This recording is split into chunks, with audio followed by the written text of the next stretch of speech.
Raja Abraha hendak menduduki kota Mekah dan menyuruh seluruh masyarakat Mekah meninggalkan kota itu. Tapi apabila menolak, maka akan aku hancurkan rumah sucimu dan rumah kalian semua, ujar Raja Abraha. Namun Abdul Muthalib dengan berani mengatakan menyuruh seluruh pasukannya mundur dari Mekah, dan jika tidak segera pergi, maka aku tidak akan memberikan kalian apa-apa. Raja Abraha marah mendengar ucapan itu. Ia menyatakan dengan sombong, semua orang harus tunduk kepadaku dan tak ada yang mampu menentangku. Aku mampu membeli Mekah dan seluruhnya hanya dengan satu tembok kamarku. Kemudian Abdul Muthalib pergi ke Ka'bah. Ia berdoa kepada Allah Subhanahu wa taala dan memohon perlindungan kepada Allah Subhanahu wa taala.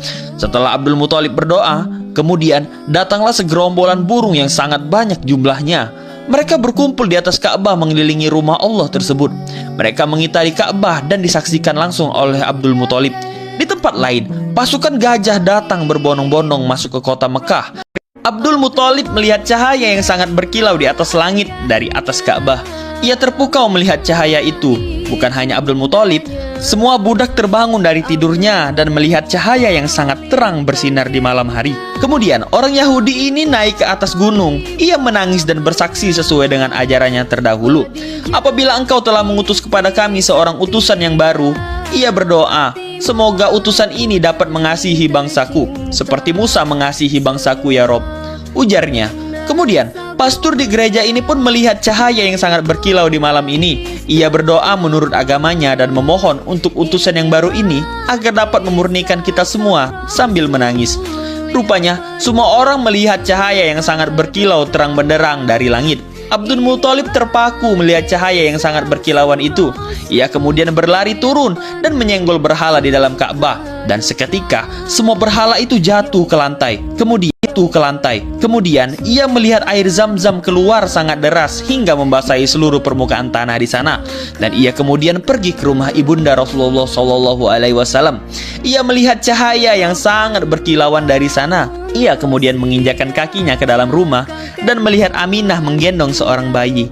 Ia menangis terseduh-seduh atas kelahiran Rasulullah SAW. Semua bersukaria atas kelahiran Rasulullah, dan Abdul Muthalib membagikan makanan kepada seluruh masyarakat Mekah esok harinya.